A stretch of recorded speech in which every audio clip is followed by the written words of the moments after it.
Olá, boa noite. Se você está assistindo agora ao vivo, né? Quinta-feira, 8h30 da noite.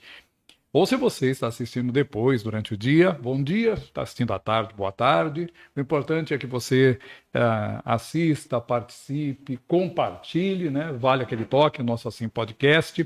Que você se inscreva no nosso canal, no YouTube, no canal Assim Podcast, e também aqui no Estúdio Digital TV, né? Para dar aquela força para a gente, fazer crescer o podcast, o canal, né? E receber aí todas as notificações daqueles assuntos mais interessantes. Como você sabe, sempre é bom lembrar, nosso Assim Podcast, todo mundo tem voz, todo mundo tem vez.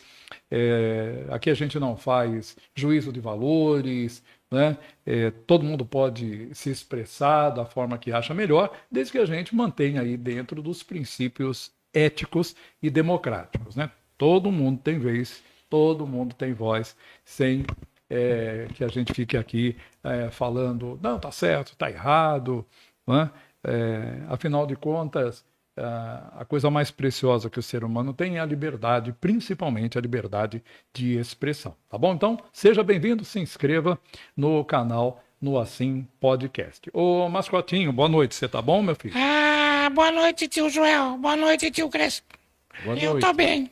Você tá bem? Ô, Mascotinho, fale para mim o seguinte, Pode falar. tomou muito sorvete? Eu tomei muito sorvete. É. Sabe o que cansou de tomar sorvete? Ah, A minha boca. a sua boca ficou cansada de tomar sorvete? Esse Ah, tá muito calor e minha boca tá muito cansada de chupar sorvete. Tio então, Joel e tio Crespo. então hoje não precisa de sorvete não, né? Hoje não, minha boca tá muito cansada. Então tá bom. Bom, você já falou boa noite aqui pro tio Crespo, né? Boa noite, tio Crespo. É. Boa noite, mascotinho.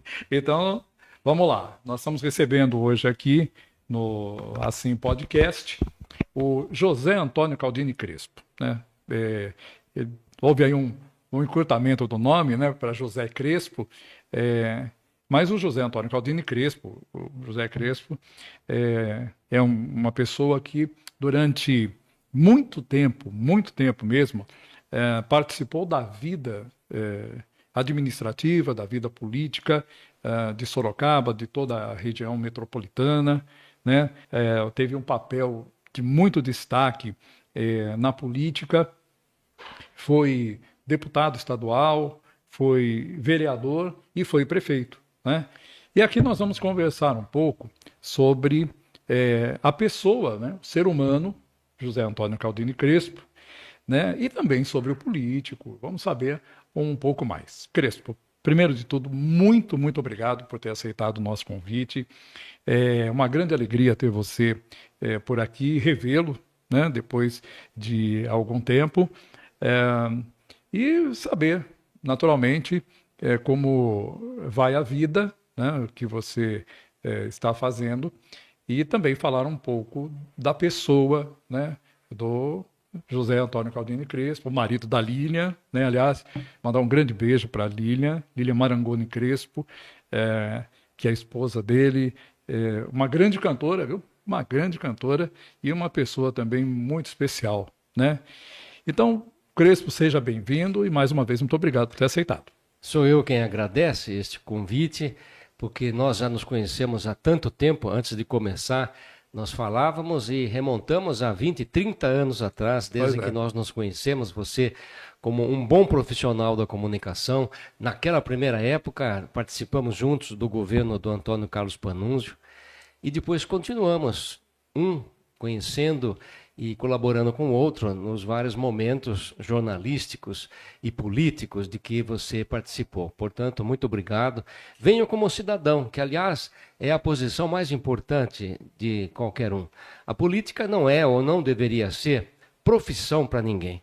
É uma colaboração temporária que o cidadão, quando deseja e quando recebe a representatividade, o voto, para ocupar os cargos eletivos. Isso deve durar algum tempo.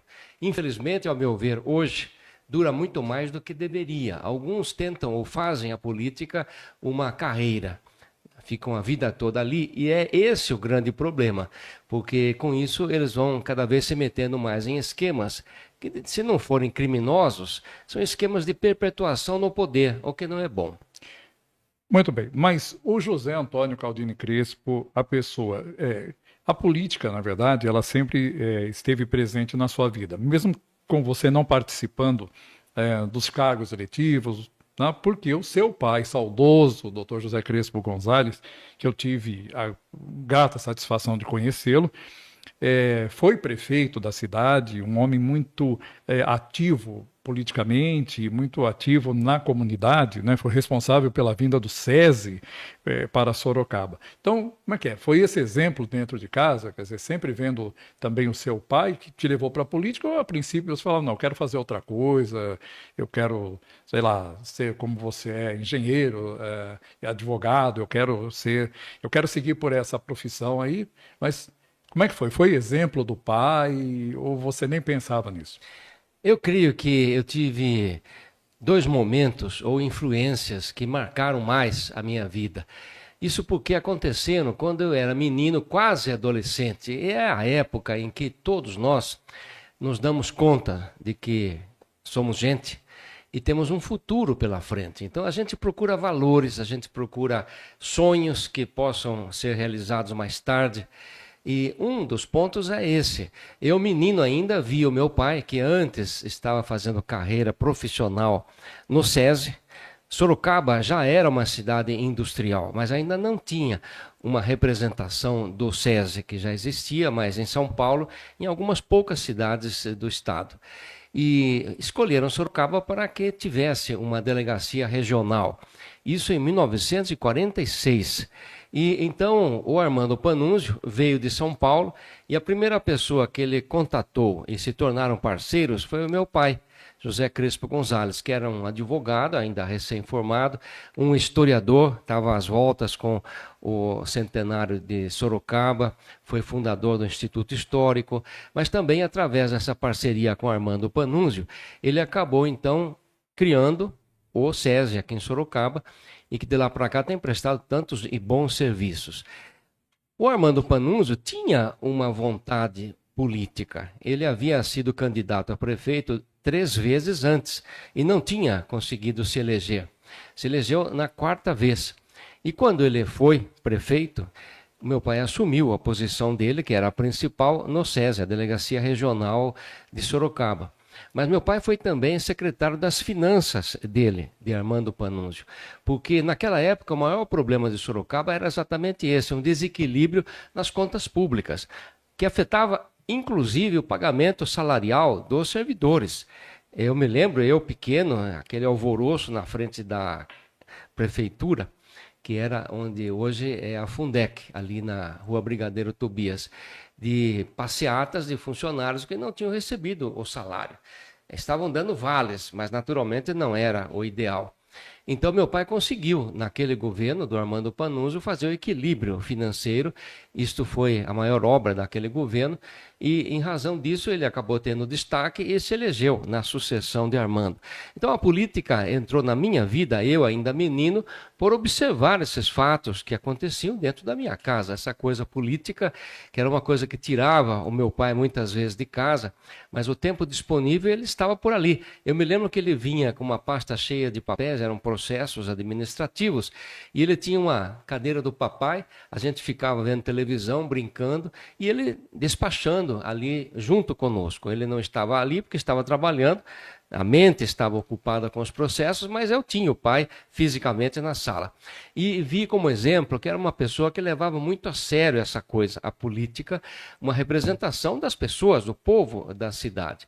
E eu percebi que era algo importante, fazer o certo, procurar ajudar todas as pessoas dentro das regras, que são as leis. Esse foi o primeiro momento que me influenciou bastante.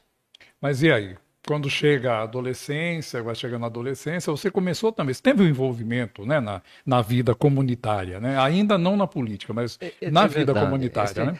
Creio que esse foi o segundo momento, fora a família e o exemplo do meu pai, que estava no cargo político. Eu sempre gostei de natureza, não é? Então, imaginava fazer acampamentos, viver a natureza de uma forma rude, agreste até. Então, vi no movimento escoteiro essa oportunidade.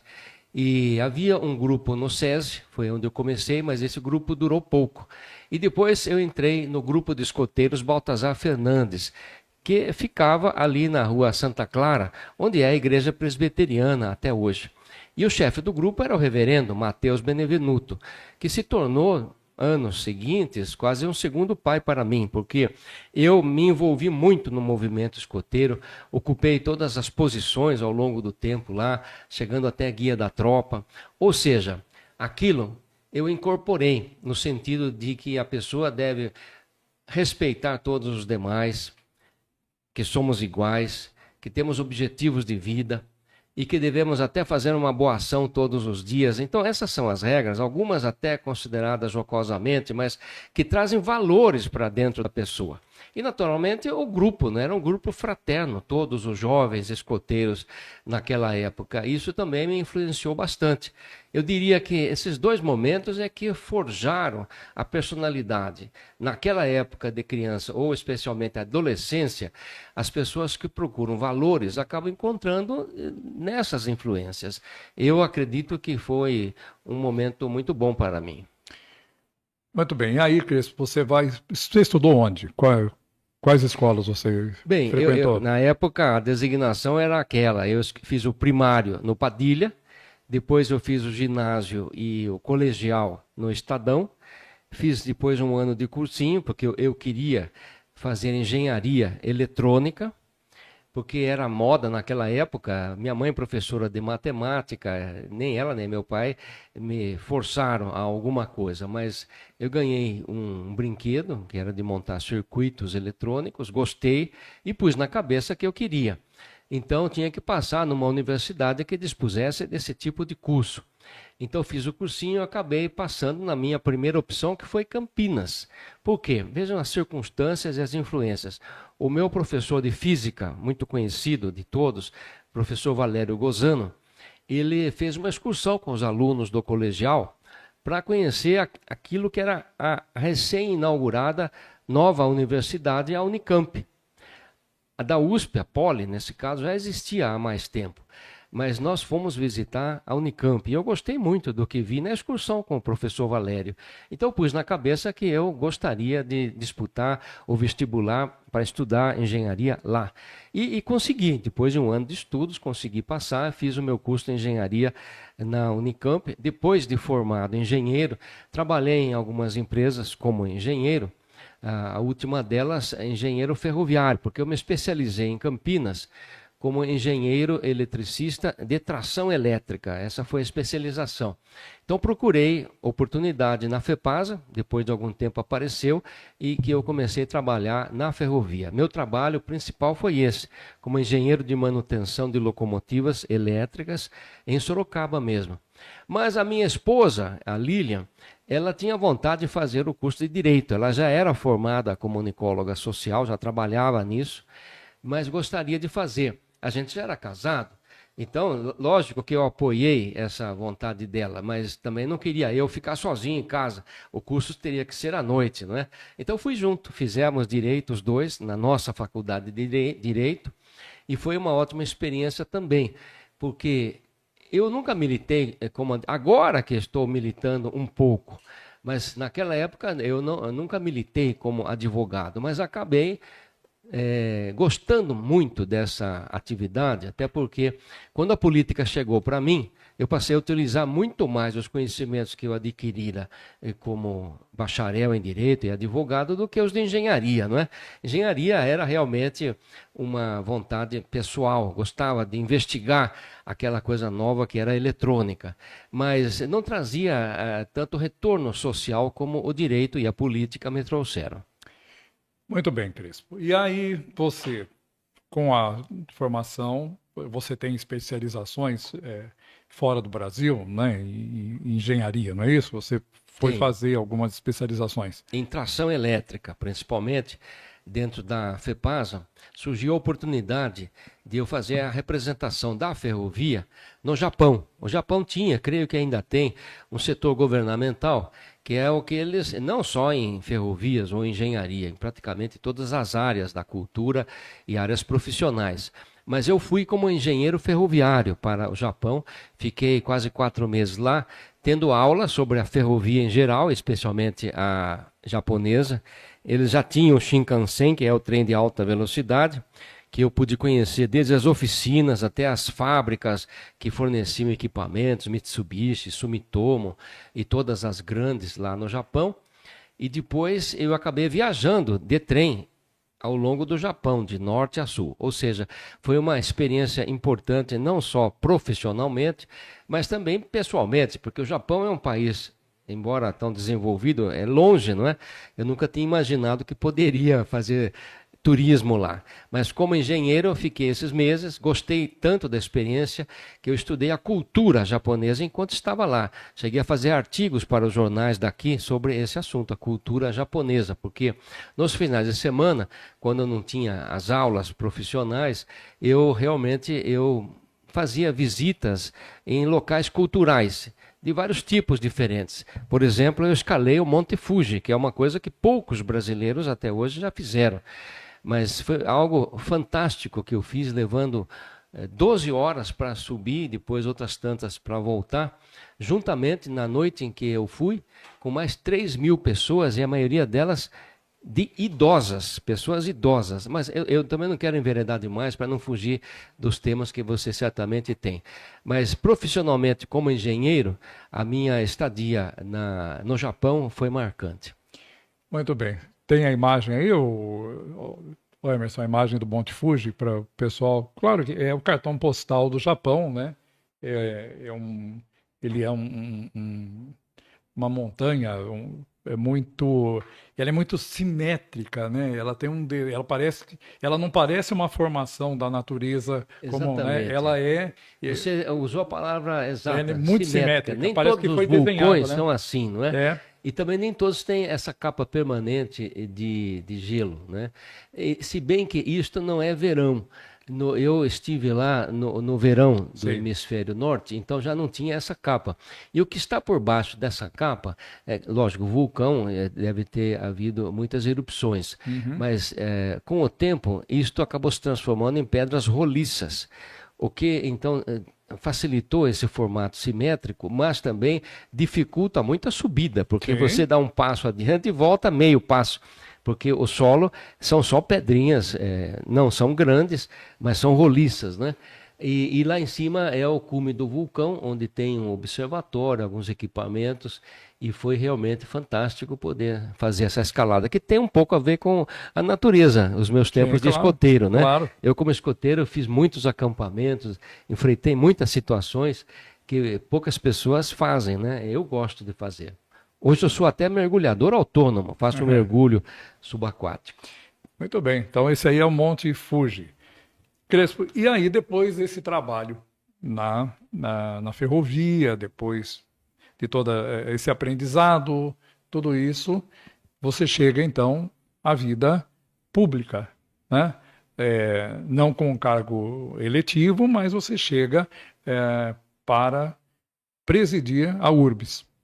Em 1989. Foi esse seu começo, esse foi seu start na coisa. E aí, como é que faz? Jovem ainda, né?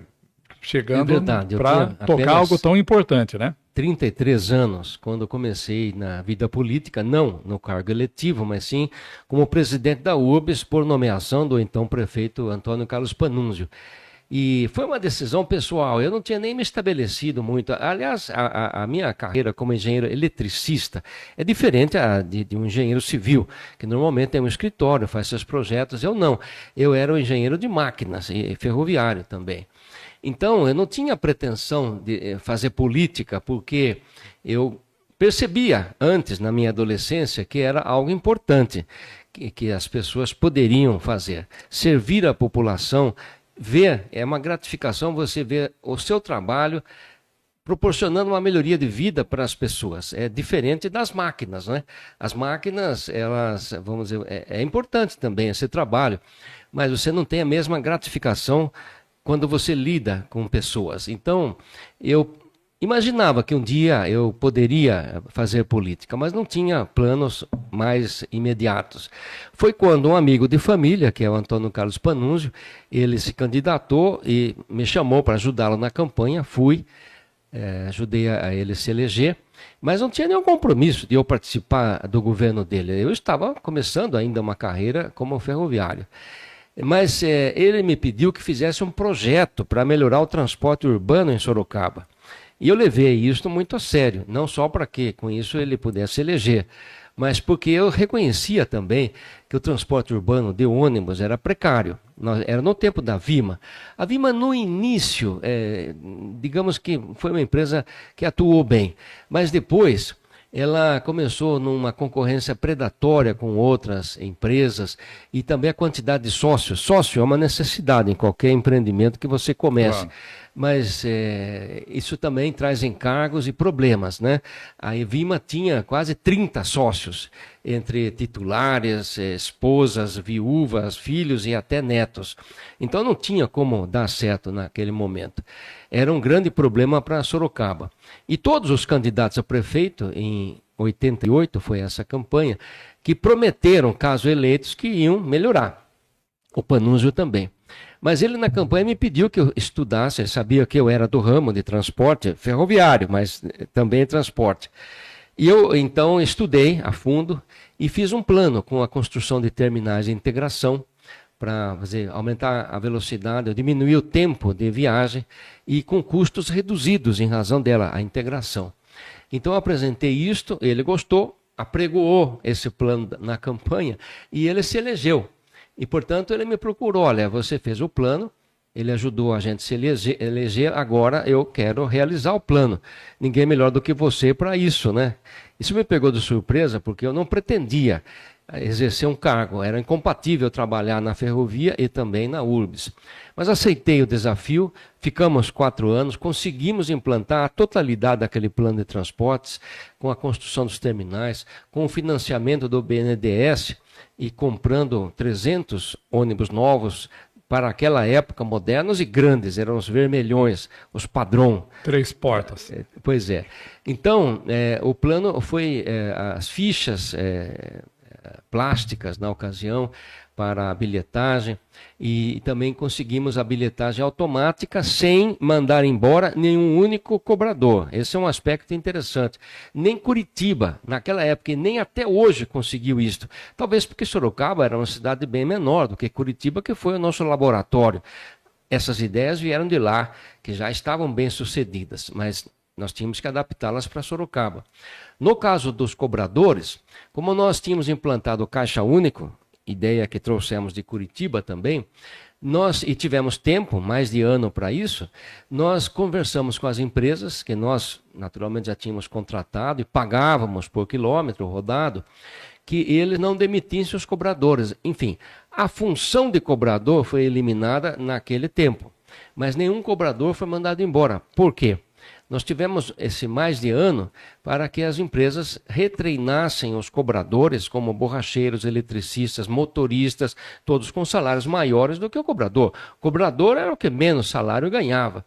Algumas vezes em outras empresas suburbanas do mesmo grupo empresarial. Ou seja, conseguimos fazer a eliminação do cobrador aqui em Sorocaba. Lógico, o sindicato não gostou, mas não tinha argumento forte, porque, na verdade, ele só perdeu alguns sindicalizados. Mas nenhuma pessoa ficou na Rua da Amargura em razão desse nosso plano. Então, o transporte, fora o nome do meu pai, que naturalmente já era uma boa apresentação política, com o transporte dando certo, ao final do governo Panunzio, o meu nome foi lançado. Eu não ganhei aquela primeira eleição, é verdade. Foi a eleição em que o Paulo Mendes ganhou. Do Hamilton Pereira. Ganhou do Hamilton. Foi do Hamilton. As histórias são longas demais, né? Não dá pra gente falar tudo hoje. Ganhou do Hamilton, mas né? Muitos, pelo menos os mais velhos ou mais experientes, hão de se lembrar. Nós conseguimos, mantivemos a vontade política, até porque perdemos a primeira, né? Então eu falei, eu não vou desistir, vou continuar tentando. E tentei várias vezes antes de me eleger prefeito.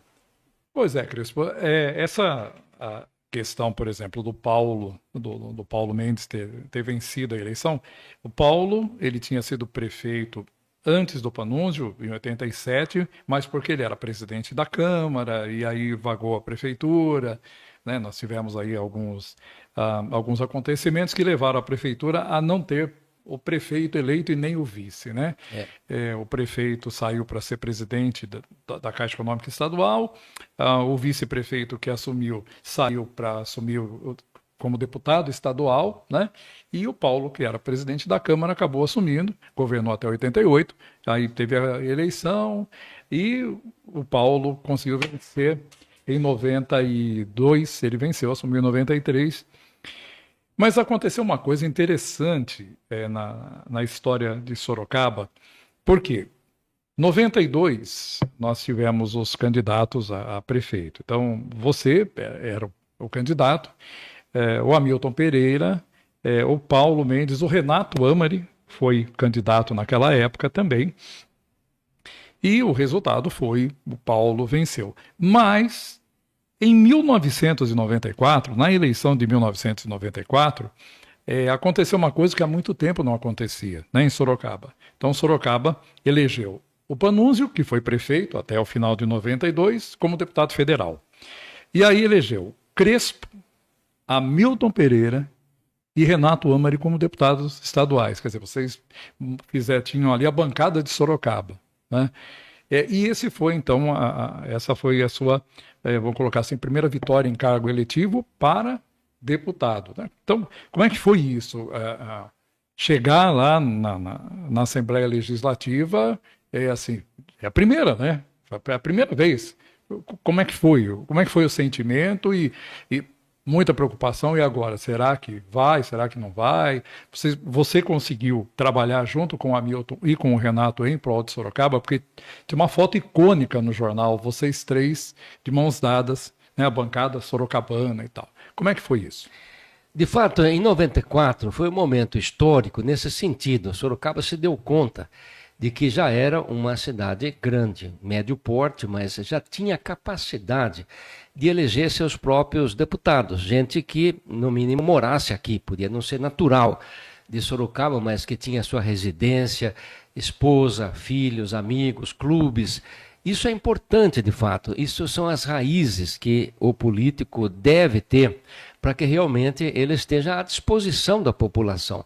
As chamadas aves de arribação, eu falo isso sem necessariamente alguma crítica, é o que acontece na maioria das cidades menores, porque não tem capacidade eleitoral para eleger seu próprio deputado. Então, acabam recebendo um montão de candidatos nessas épocas e distribuindo votos. Essa votação nas cidades pequenas é tão pulverizada que é difícil encontrar alguém que possa se dizer ou ser reconhecido como deputado daquela cidade. Isso não é bom. Sorocaba, então, em 94, e aí houve uma movimentação que eu acredito que desencadeou esse processo de votação nos candidatos locais pela imprensa. Não havia internet ainda, mas algumas lideranças que tinham contatos com a imprensa ou eram jornalistas se uniram e fizeram uma campanha "Vote nos candidatos de Sorocaba". Então as pessoas perceberam que era o momento para isso e então esses três que você mencionou, eu, o Renato e o Hamilton, os três nos elegemos. O Flávio Chaves foi candidato, ficou suplente, mas acabou durante um curto período também incorporando o grupo. Ficamos 3 ou quem sabe 4, considerando esse curto período do Flávio, deputados. E você também já antecipou, apesar das diferenças partidárias, e olha, felizmente não havia essa polarização, que não é nem partidária, de esquerda, direita, essa coisa horrível em que a política se transformou agora recentemente. E nós nos dávamos bem, nós conversávamos, nós chegamos à conclusão de que, pelo menos nos assuntos ou demandas mais importantes, que eram a duplicação da rodovia Raposo Tavares, a ala de queimados do conjunto hospitalar, hoje pouco se fala, que nem andar de bicicleta, depois que você pega o jeito, você nem pensa mais em como fazê-lo, não é? e da universidade pública. Então, veja, nessas três grandes causas que na época todas as pessoas, a imprensa, enfim, não havia quem não comungasse desse anseio. E nós nos unimos, e vou dizer, acho que os três ganharam politicamente com isso, porque os três trabalharam, cada um do seu jeito, e cada um tinha força aí partidária, né? Quem era oposição ao governo, mas também representação na Assembleia Legislativa, e nós três tínhamos partidos diferentes. O Renato estava no PSDB, que era o partido dominante, que o governador de lá para cá, durante muitos anos, foi do PSDB. Eu era do PFL, um partido que não era o dominante, mas era o primeiro partido em apoio do governo. E o Hamilton do PT, que era oposição, mas uma oposição racional, digamos. Até na mesa diretora da Assembleia, desde aquele meu tempo, o PT participou. E geralmente era o presidente do PSDB, o primeiro secretário do PFL, aliás, do PT, e o segundo secretário do PFL. Eu mesmo participei da mesa durante uma legislatura. Então, para Sorocaba, realmente essa união de esforços foi muito boa em todos os sentidos. No sentido de trazer para Sorocaba, e esses três grandes benefícios vieram naqueles anos, não é? Então, realmente foi uma demonstração de como a política voltada para os interesses da população, deixando em segundo plano os interesses partidários e, obviamente, pessoais também. Naquela época nem existiam as famigeradas emendas parlamentares, infelizmente isso foi acontecendo de lá para cá, que, ao meu ver, é o maior antro de corrupção do país, estendendo-se para o Estado e município também, essas emendas parlamentares que não significam, ao meu ver, nada mais do que uma forma de corrupção em benefício do bolso dos parlamentares. Muito bem, Crespo. 94. Aí a gente chega em 96, nós tivemos uma disputa pela prefeitura de Sorocaba muito, muito, muito acirrada entre você e o Renato Amari. Tão acirrada que você venceu o primeiro turno, com uma diferença razoável, mas no segundo turno a campanha do Renato conseguiu virar essa vantagem. E aí? Eu sei que quando a gente fala de política, Crespo, quando a gente está conversando sobre isso, o pessoal fala, não, e começa, como você falou, hoje a gente tem uma bipolarização, né?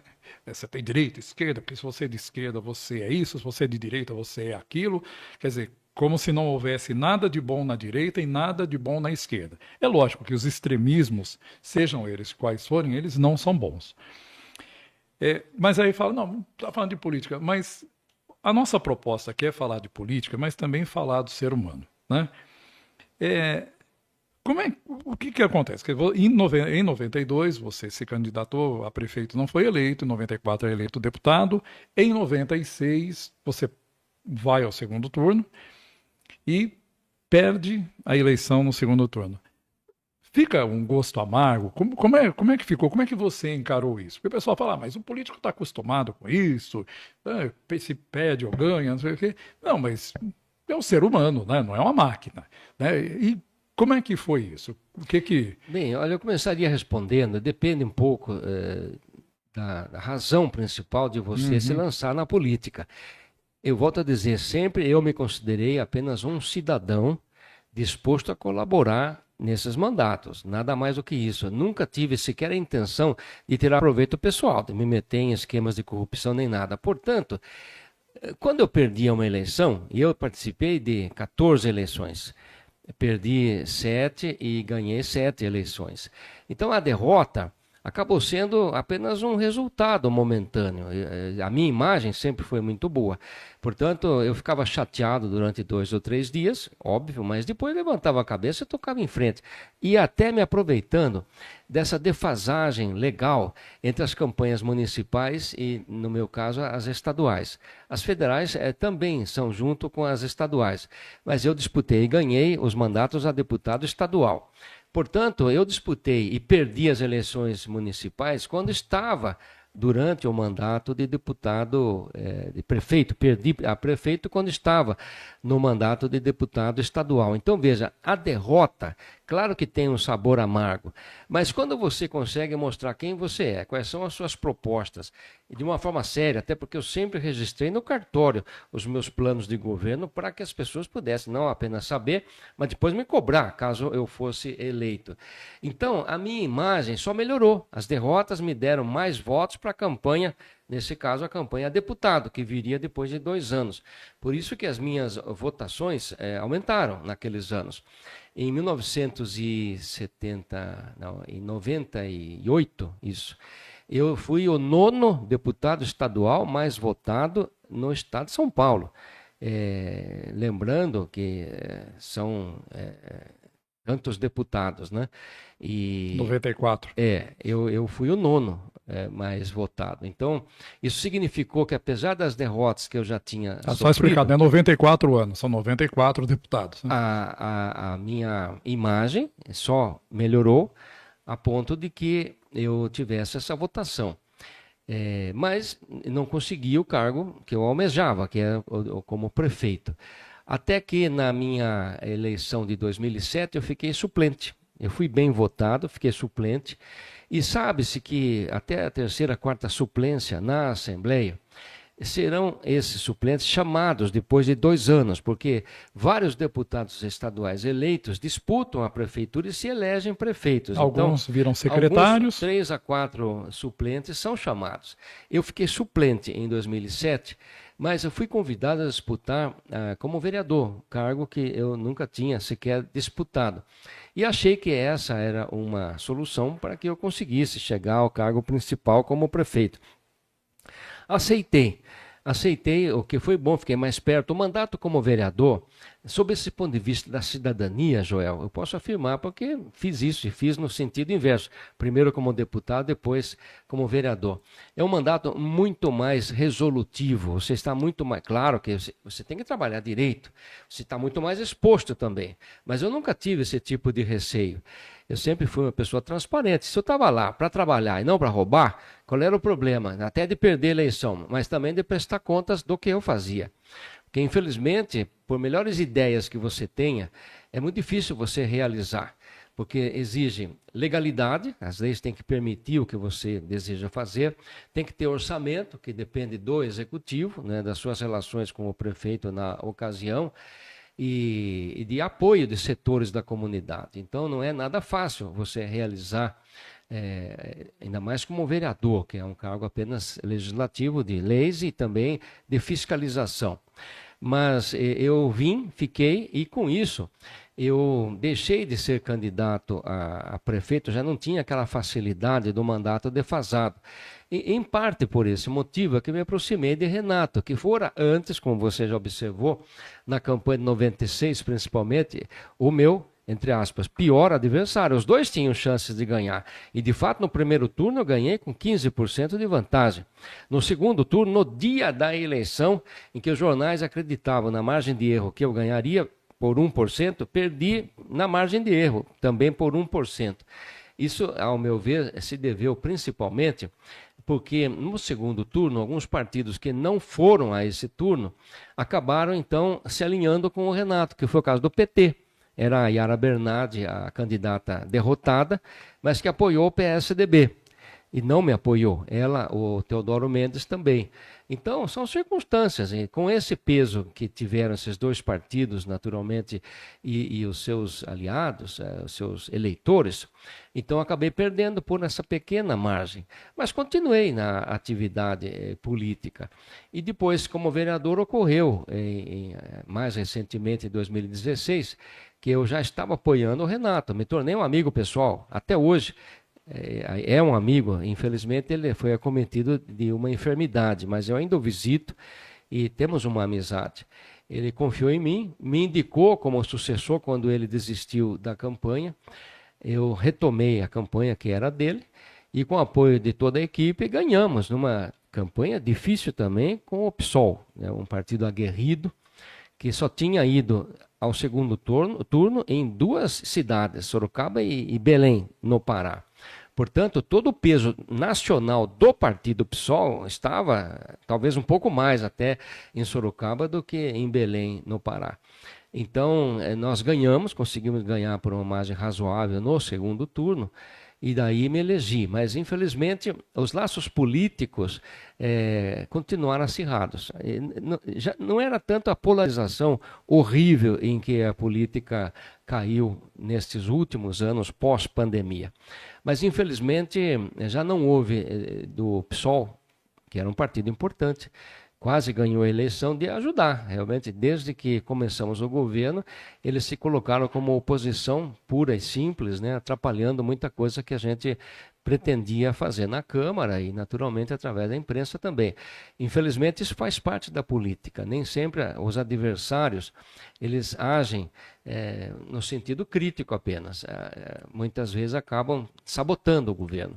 E isso, em parte, aconteceu, que levou ao golpe que eu sofri 2 vezes, né? Uma só que foi considerada de 2019.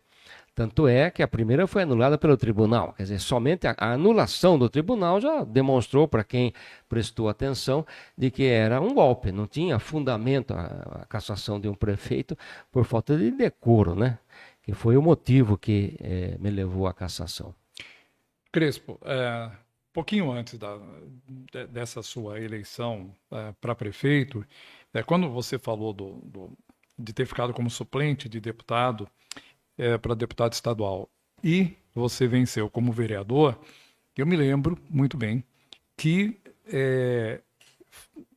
houve a possibilidade de você assumir a sua vaga na Assembleia Legislativa.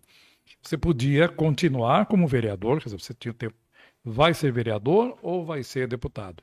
E eu me lembro que você fez a opção muito clara para continuar sendo vereador, né? Como você falou, talvez por ficar mais próximo da população. Me lembro de algumas entrevistas suas em que você dizia, olha, infelizmente o parlamento é para falar, né? Para falar, parlamento, principalmente aí no nível estadual. Mas em Sorocaba, como vereador, pouco mais próximo da população.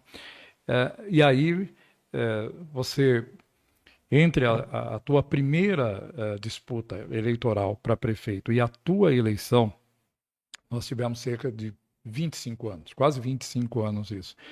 E aí você vence a eleição contra o agora, que era deputado também, foi deputado também, hoje é vereador, o Raul Marcelo.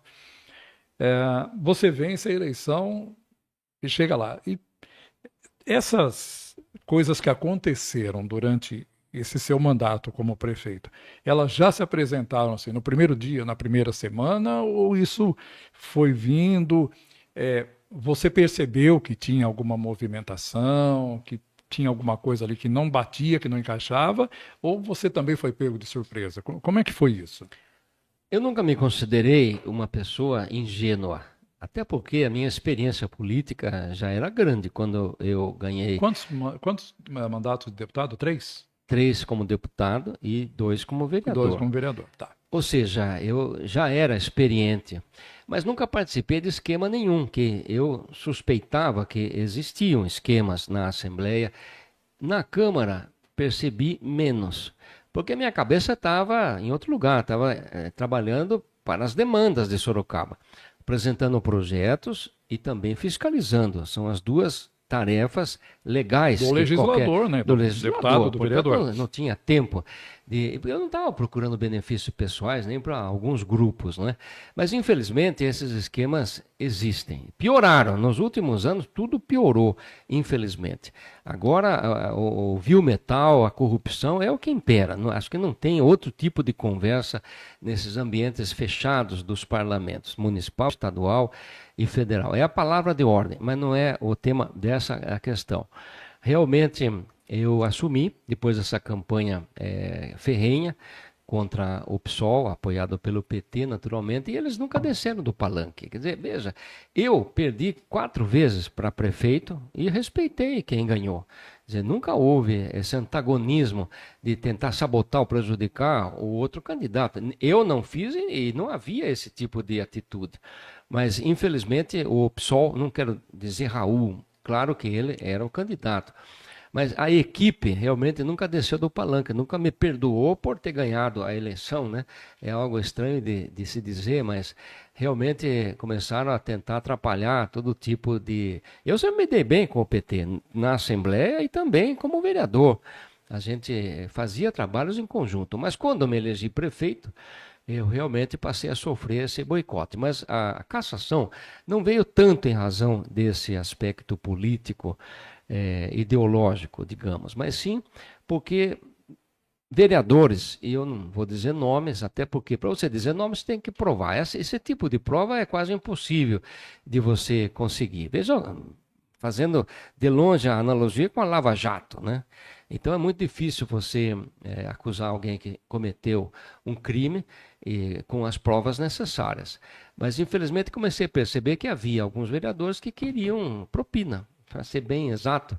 E eu, obviamente, não estava arrecadando para mim, mas também não dava propina para ninguém. Esse aqui a emenda parlamentar é uma fonte de propina que burla esse caminho direto de vereador pedir propina para o prefeito. O prefeito que é o detentor das demandas sociais no orçamento, finanças.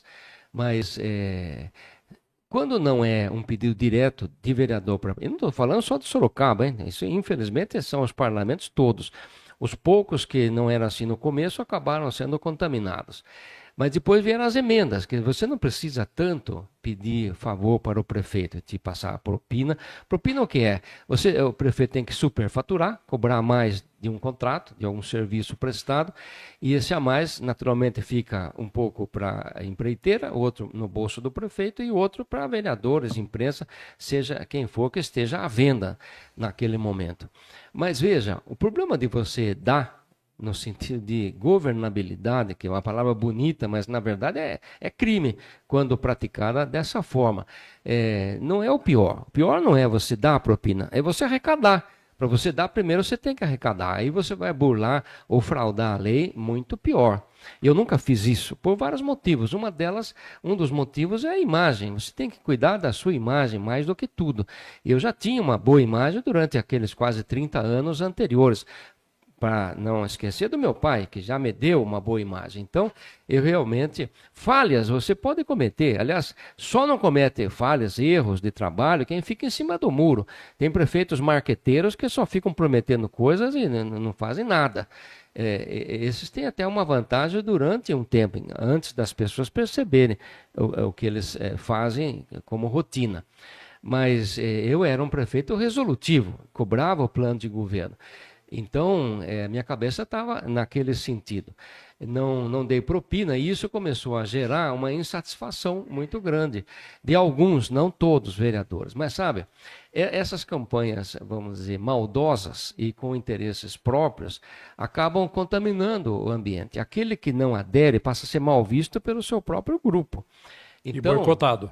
E boicotado. E boicotado. Então, veja, isso foi até a cassação que eu tive, mas que o tribunal anulou, porque ela, de uma maneira muito ostensiva, tinha sido ilegal a forma como foi feita.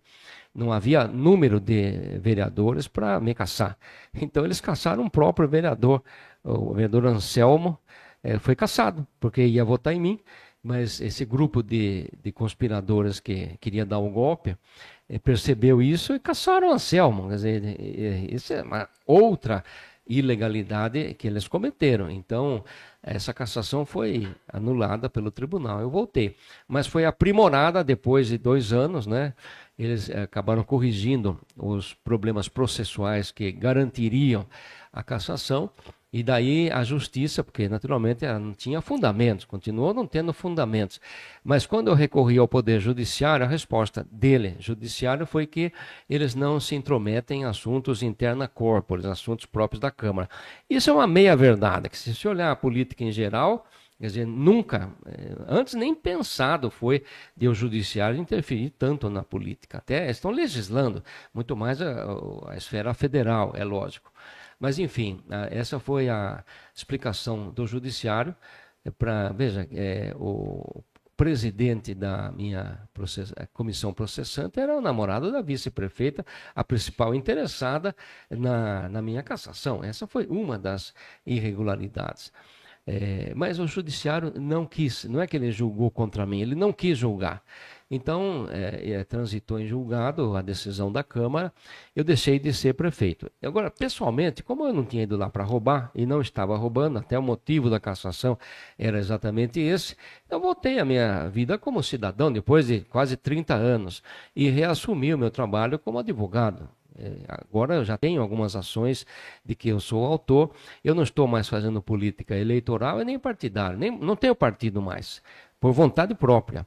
Mas acompanho a política institucional, dou meus pitacos, as minhas opiniões através das redes sociais, tenho participado de algumas entrevistas, mas sempre como cidadão, que aliás é uma posição mais confortável, em que as pessoas não ficam procurando os motivos pelos quais você estaria fazendo alguma coisa. Quer dizer, o político sempre é acusado de ter uma segunda intenção naquilo que ele faz ou no que ele fala, né?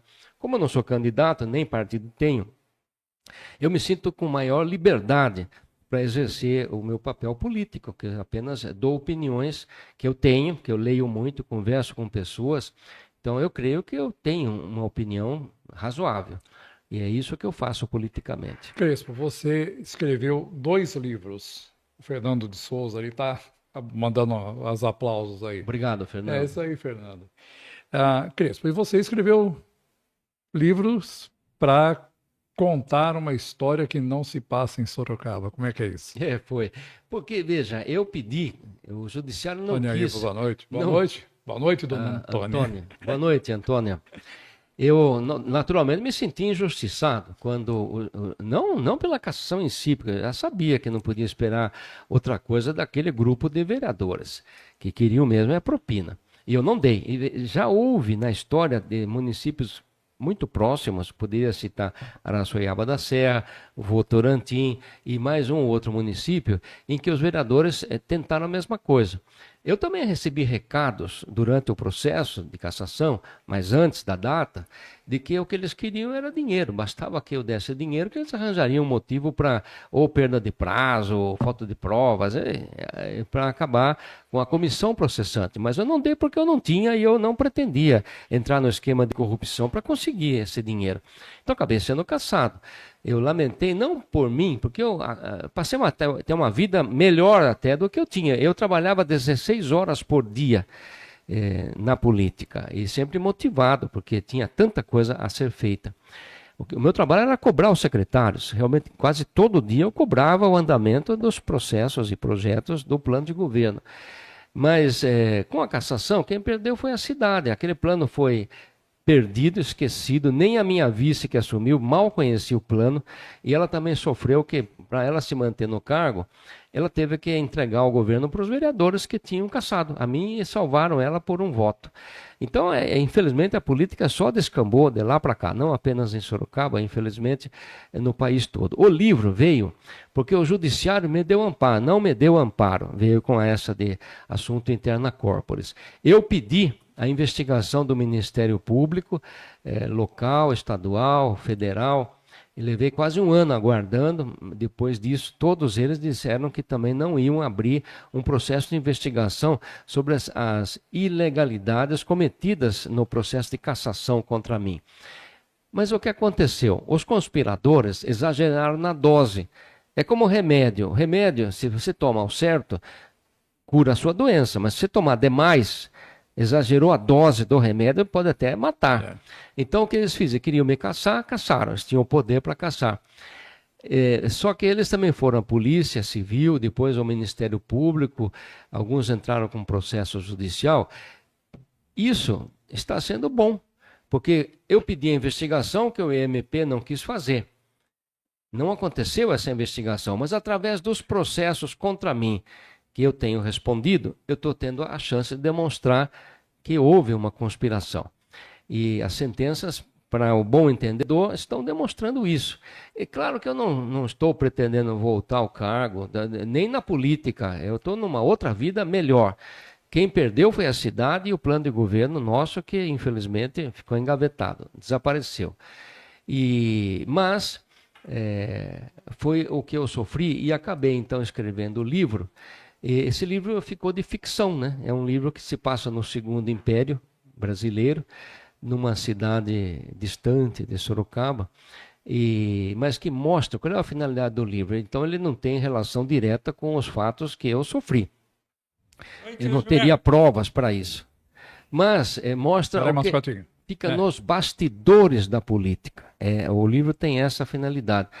Porque são verdades que existem nos bastidores da política. Talvez até lá no Segundo Império já houvesse coisas semelhantes, mas com certeza, na atualidade, ele reproduziu de forma ficcional os problemas nos bastidores da política. Tá, como é o nome do livro?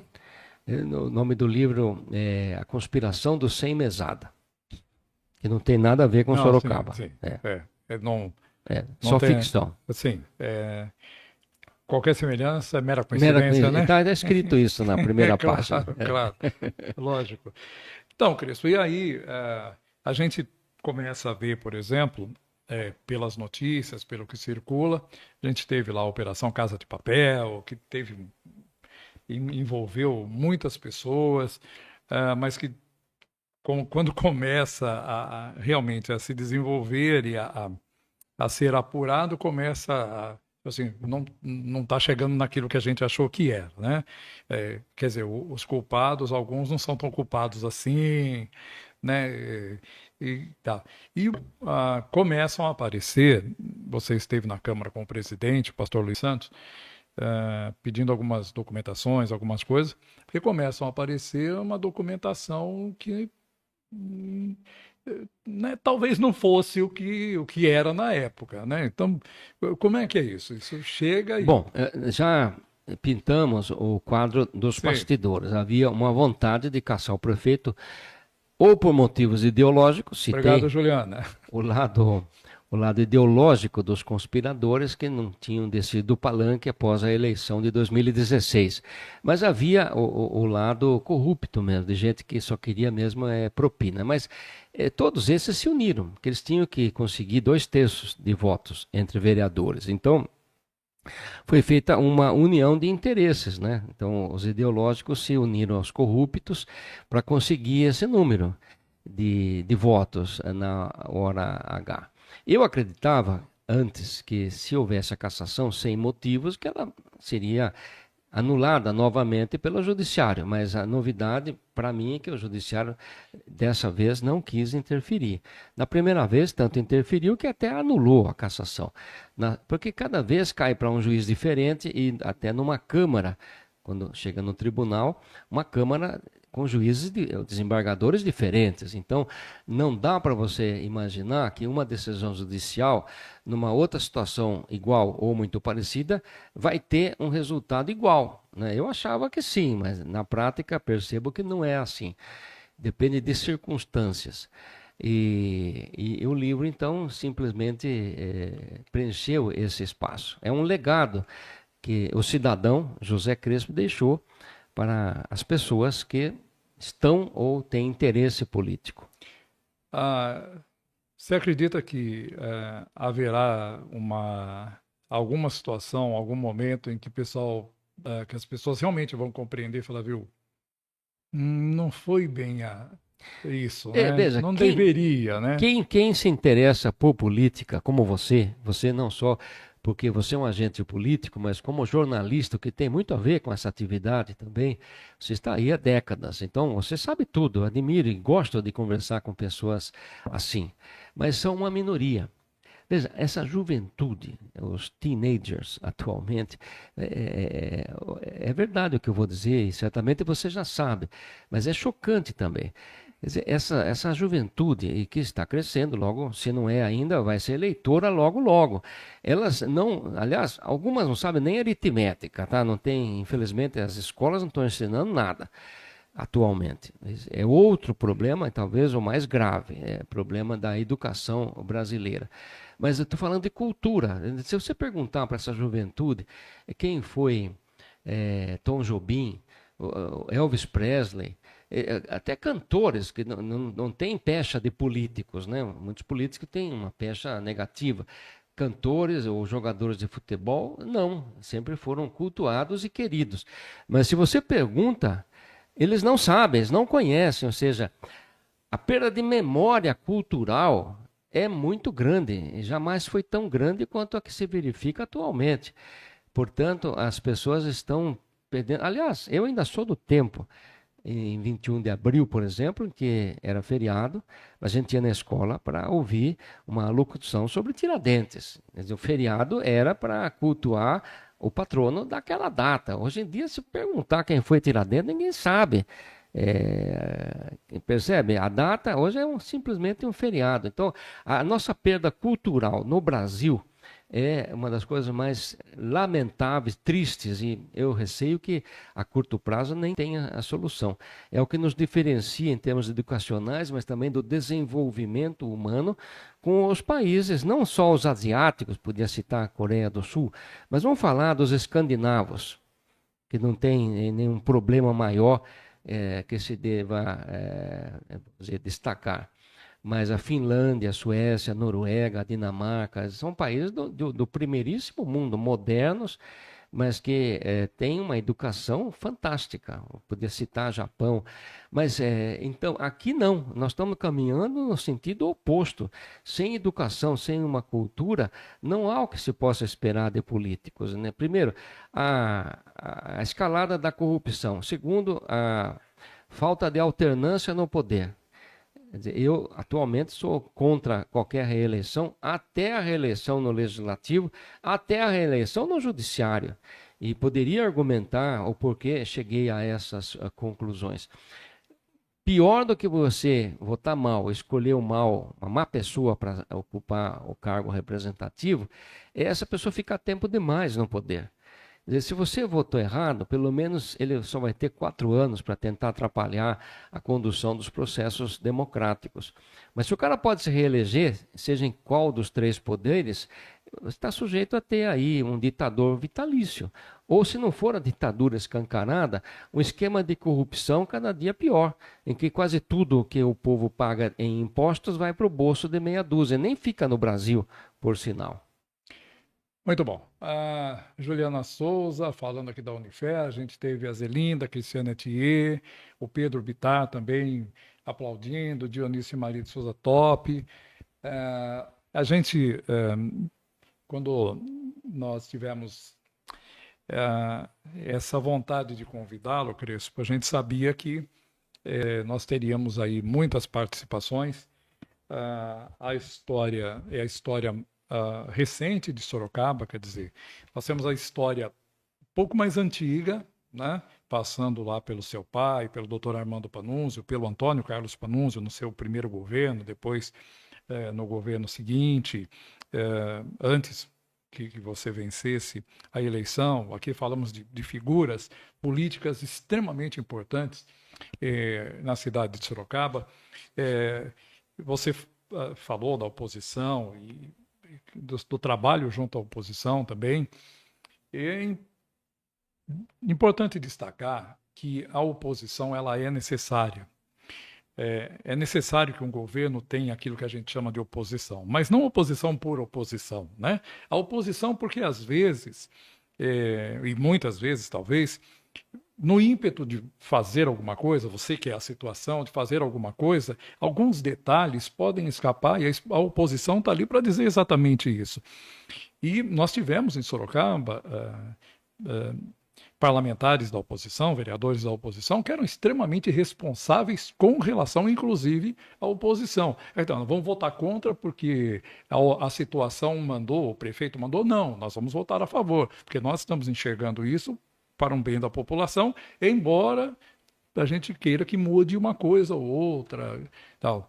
Porque senão, como você falou, a gente dizia isso, que os vereadores, se eles quiserem, eles não deixam o prefeito governar a cidade. O prefeito não consegue governar a cidade, né?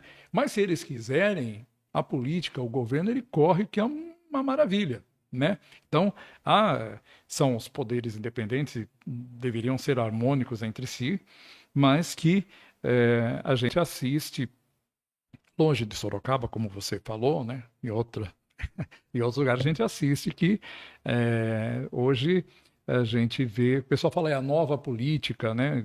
Eu não sei se a gente que fez parte da velha política, que acompanhou, como você falou, eu milito na comunicação há muito tempo, e a gente acompanhou figuras absolutamente combativas, guerreiras, briguentas, né? No bom sentido, mas que eram pessoas comprometidas com a cidade também, né? Estou dizendo que hoje não tem, lógico que tem. A gente não pode ser extremista nunca, né? Nós temos pessoas que também trabalham em prol da cidade, mas os bons profissionais existem em todos os ramos, os maus profissionais também existem em todos os ramos. Jonéia, muito obrigado. Crespo, a gente está encerrando. Mascotinho, fale, Mascotinho. Você estava doido para perguntar alguma coisa aqui pro Crespo. Fale aqui para nós aqui. É.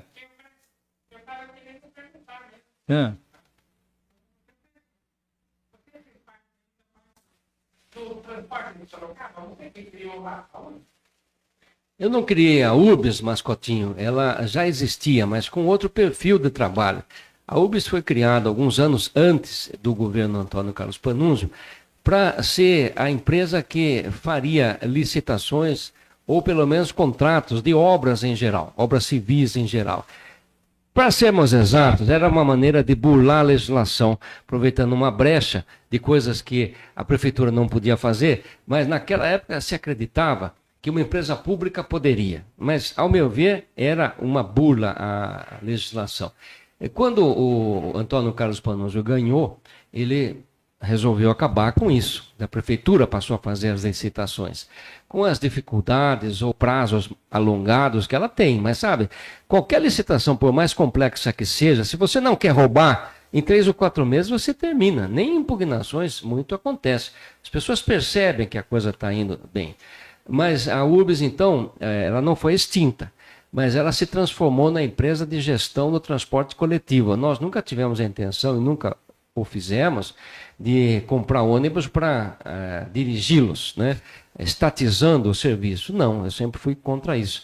Nós adotamos o sistema de Curitiba, que já tinha dado certo, e aqui deu mais certo ainda do que Curitiba, né? Isso foi um sucesso muito grande. Até hoje, Sorocaba ainda é considerada. Veio o BRT, hoje não dá para falar muito, o BRT foi uma vantagem, mas desde que foi implantado não vem sendo tão bem administrado. Os problemas que existem hoje no BRT poderiam estar resolvidos no projeto do BRT. Havia a necessidade, que não foi feita até hoje, de você alimentar os troncos do BRT com linhas curtas do próprio bairro. Isso não foi feito. Seria uma vantagem para o trânsito e também, apesar do transbordo, uma diminuição bastante expressiva no tempo de viagem do passageiro dentro do ônibus. Mas já foi um avanço, poderia estar melhor. Mas, infelizmente, o desenvolvimento é aos trancos e barrancos, não é uma coisa linear como a gente gostaria que fosse. Você gosta de passear de ônibus, Mascotinho? Eu gosto de passear de ônibus. Viu, tio Crespo? Outra coisa, você que criou lá a passagem única para a gente andar de ônibus, uma passagem só? Porque eu gosto muito de passear lá no terminal, tio Crespo. É verdade, é que antes, como a linha Sorocaba é uma cidade montanhosa, tem bairros próximos, até vizinhos um do outro, que não se comunicam porque tem córregos, né? Uhum. E também topografia, não tem ruas, né? Então o que acontece? As linhas de ônibus ao longo das décadas foi se tornando cada vez mais radial, do centro para o bairro, e não tangencial de um não bairro passa no bairro, não né? passa para o lado vizinho porque existe uma dificuldade topográfica. Exato. Então, o que acontece? Nesse sistema radial, você morava, por exemplo, na Zona Norte, Vila Formosa, por exemplo, mas você queria trabalhar no Éden. Veja, o Éden fica quase vizinho de Vila Formosa, mas não tinha ônibus de 1 quilômetro ou 2, por causa das dificuldades de vias, né, de Saía ruas. da Vila Formosa, ia no centro, do centro voltava para o mesmo lugar. Pois é, voltava ali do lado, que era o Éden, né? E pagava 2 vezes. Então, a grande vantagem do sistema que nós implantamos foi a passagem única, que você, independente da quantidade de quilômetros que você rodasse, pagava a mesma coisa. Então, isso beneficiava quem tinha que andar mais de ônibus, não é? Se você queria ir do centro para Santa Rosália de ônibus, poderia, andaria menos, mas pagaria a mesma que o de Vila Formosa até o Éden, né? Vinha para o centro, fazia o transbordo no centro com a integração. A integração permitiu isso, fazendo com que a pessoa gastasse metade. É esse o número. Porque antes, para ir para o serviço, se pagava 2 vezes. Vila Formosa, centro, pagava a segunda vez, na segunda linha, centro, Éden. Depois com a integração, do centro, depois do centro para Vila depois Formosa. Você pagava uma vez para ir ao trabalho e outra vez voltando para sua casa. Antes pagava 4 bilhetes. Com a integração passou a pagar 2 bilhetes, né? Então isso já foi uma grande vantagem. Vantagem maior seria, como eu pincelei agora há pouco, se a velocidade fosse reduzida. Aí o BRT, com corredores exclusivos, que hoje nem exclusivos estão mais, nos últimos dias, novamente, pessoas apontaram que agora o prefeito deixou motos andarem. A moto é perigosa, até porque é menor. Existem pontos cegos no ônibus, que é um veículo grande, é perigoso a moto andar na faixa exclusiva de ônibus, que nem é exclusiva, né? Exclusiva era só de ônibus. Mas aqui não foi feita, na hora que executaram, não seguiram o projeto original que eu deixei. Era corredor exclusivo mesmo, só para ônibus. Acabaram, então, em vez disso, fazendo uma faixa, entre aspas, exclusiva, mas que pode ser invadida por todos, e legalmente pelos táxis e motos. Vai dizer, mas eles têm seu direito. Ok, tem, mas se você for abusando desse direito de várias categorias, você acaba voltando no sistema anterior, atrasando a viagem. Mascotinho, você falou outro dia que você queria ser escoteiro, é isso? É verdade. Eu fiquei sabendo aí, na entrevista, que o tio Crespo foi escoteiro. É verdade, tio Crespo? É verdade. E olha, hoje em dia, infelizmente, muitas famílias nem sabem o que é isso, ou não há vagas nos grupos existentes. Mas eu acho que a melhor organização de formação de personalidade é o movimento escoteiro. Eu vivi isso durante vários anos e acho que foi muito importante na minha vida. Mas veja, para você falar de movimento escoteiro, você tem que se remeter a uma questão cultural, quer dizer, de valores. Eu acredito em valores e defendo esses valores, só que isso já politizou também. Por exemplo, os valores eu não sou necessariamente bolsonarista, nem lulista, eu nunca cultuo a personalidade de alguém, eu cultuo valores. Quando as pessoas cultuam os mesmos valores, essas pessoas se aproximam entre si e eu delas, é lógico. Mas não a pessoa em si, sim valores. Quer dizer, Deus, a ideia de Deus, eu acredito, tenho certeza que Deus existe, Jesus Cristo é Deus e milagres podem acontecer todos os dias. Esses são assuntos atualmente muito polêmicos. Quer dizer, se a pessoa é política, eu não sou mais, começar a falar disso já vai ter uma rejeição, uma campanha contra ela. Família, eu defendo a família como a principal célula, tronco da sociedade, uma família bem estruturada. Quer dizer, hoje em dia, isso não aconteceu por acaso.